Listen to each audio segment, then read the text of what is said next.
Hello दोस्तों, हम लोग इंडियन पॉलिटी की क्वेश्चन आंसर को देख रहे थे जो कि आपके सभी गवर्नमेंट एग्जाम के लिए बहुत ही महत्वपूर्ण है। ये हमारा पार्ट थर्ड है, तो चलिए देखते हैं। तो सबसे पहला प्रश्न है हमारा, इसमें पूछा गया है कि भारत के प्रथम सिख राष्ट्रपति कौन थे। भारत के प्रथम सिख राष्ट्रपति कौन थे? तो उनका नाम था ज्ञानी जैल सिंह।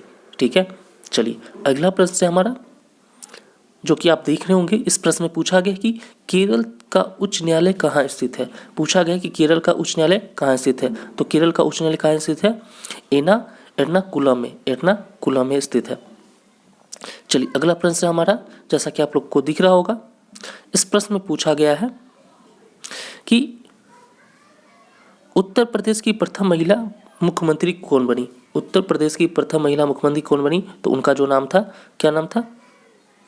उनका जो नाम था वो सुचेता कृपलानी था। क्या नाम था? सुचेता कृपलानी। ठीक है, सुचेता कृपलानी। समझ रहे क्या नाम था? सुचेता कृपलानी। चलिए अगले प्रश्न की ओर चलते हैं। अगला प्रश्न हमारा है, इस प्रश्न में पूछा गया है कि दादरा एवं नगर हवेली किस न्यायालय के क्षेत्राधिकार में आता है। दादरा एवं नगर हवेली जो है वो किस न्यायालय के क्षेत्राधिकार में आता है? तो वो आंसर हो जाएगा मुंबई उच्च न्यायालय के। ठीक है, चलिए अगला प्रश्न है हमारा। इस प्रश्न में पूछा गया है कि डोगरी किस भाषा किस राज्य में बोली जाती है। डोगरी जो भाषा है वो किस राज्य में बोली जाती है? तो कहाँ बोली जाती है? जम्मू और कश्मीर में। चलिए अगला प्रश्न है हमारा कि केंद्र और राज्य के बीच धन के बंटवारे के संबंध में कौन राय देता है। पूछा गया कि केंद्र और राज्य के बीच धन के बंटवारे में के संबंध में कौन राय देता है। तो कौन राय देता है? वित्त आयोग। कौन राय देता है? वित्त आयोग। ठीक है, चलिए इसके बाद बात करें। हमारा जो अगला प्रश्न है, इस प्रश्न में पूछा गया है कि कौन सा हिंदी साहित्यकार राजभाषा का सदस्य था। तो उनका जो नाम है रामधारी सिंह दिनकर। ठीक है, इसके बाद जो अगला प्रश्न है, इस प्रश्न में पूछा गया आपसे कि किस तरह की भारतीय नागरिकता प्राप्त की जाती है। किस तरह से भारतीय नागरिकता प्राप्त की जाती है? तो किस तरह से, देखिए वो उसका हो गया जन्म या वंशानुगत या पंजीकरण के आधार पर भारतीय नागरिकता को प्राप्त किया जाता है। ठीक है, इसके बाद बात करते हैं। अगला प्रश्न है, इसमें पूछा गया है कि यदि राष्ट्रपति अपना त्यागपत्र देना चाहे तो वो अपना त्यागपत्र किन्हें देंगे। तो किन्हें देंगे? उपराष्ट्रपति को। किन्हें देंगे? उपराष्ट्रपति को। इसके बाद देखते हैं अगला प्रश्न है। इस प्रश्न में पूछा गया है कि विधानसभा में धन विधेयक किसकी अनुमति से पेश किया जाता है। विधानसभा में जो धन विधेयक है वो किसकी अनुमति से पेश किया जाता है? तो राज्यपाल की अनुमति से पेश किया जाता है।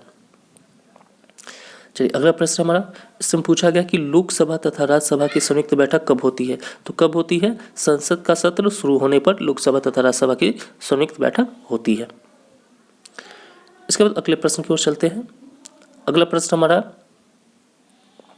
इस प्रश्न में पूछा गया किस व्यक्ति ने वर्ष 1922 में यह मांग की कि भारत के संविधान की संरचना हेतु गोलमेज सम्मेलन बुलाना चाहिए। किस व्यक्ति ने मांग की थी 1922 में? तो मोतीलाल नेहरू ने मांग की थी। ठीक है, चलिए अगला प्रश्न है हमारा कि कांग्रेस के किस वर्ष किसी प्रकार के बाह्य हस्तक्षेप के बिना भारतीय जनता द्वारा सर्वाधिक संविधान के निर्माण की मांग को लेकर प्रस्ताव पारित किया गया था। तो 1936 में। चलिए आगे देखते हैं।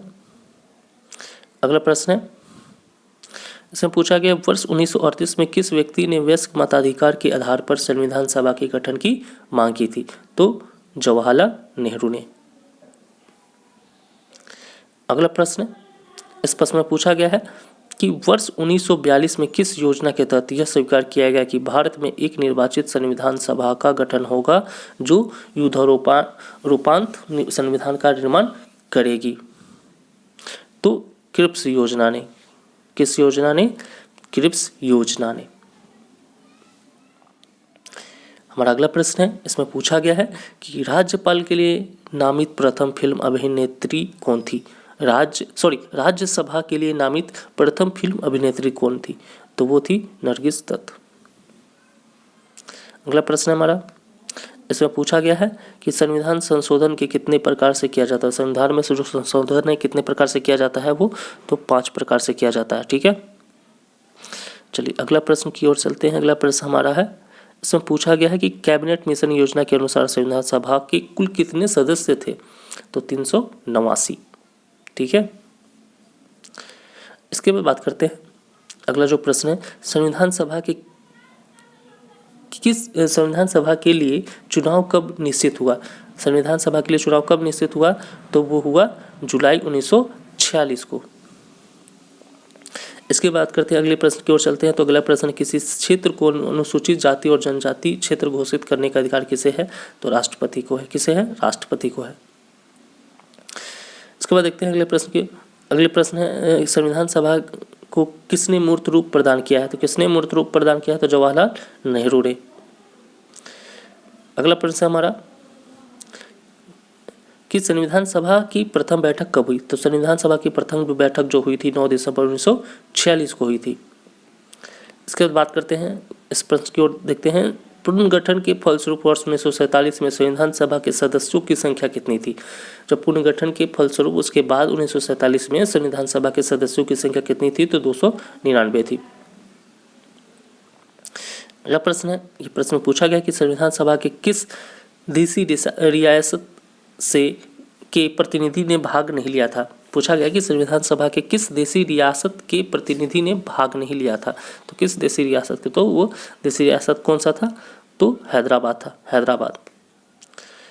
अगला प्रश्न है, इसमें पूछा गया कि भारतीय संविधान के में किस अधिनियम के ढांचे को स्वीकार किया गया है? तो किस? भारत शासन अधिनियम 1935। पूछा गया प्रश्न कि भारत संविधान में किस अधिनियम के ढांचे को स्वीकार किया गया है? तो भारत सरकार अधिनियम 1935 के ढांचे को स्वीकार किया गया। चलिए अगला प्रश्न है,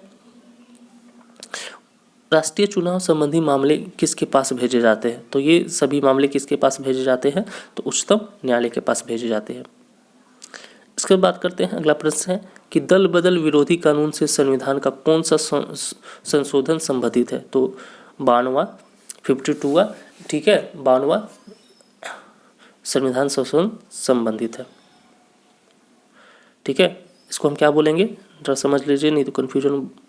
52वां, ठीक है, 52 है तो 52वां संविधान संशोधन। ठीक है, चलिए आगे देखते हैं। अगला प्रश्न, संविधान के किस अनुच्छेद में लिखा गया है कि भारत का एक उपराष्ट्रपति होगा? तो वो अनुच्छेद है 63।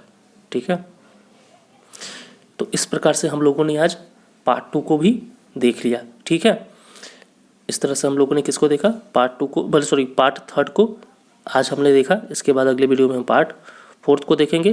तो इसी प्रकार से आपका पॉलिटी का क्वेश्चन आंसर चलता रहेगा, जो कि आपके गवर्नमेंट जॉब के एग्जाम के लिए बहुत ही महत्वपूर्ण होगा। तो चलिए मिलते हैं अगले वीडियो में, तब तक के लिए धन्यवाद।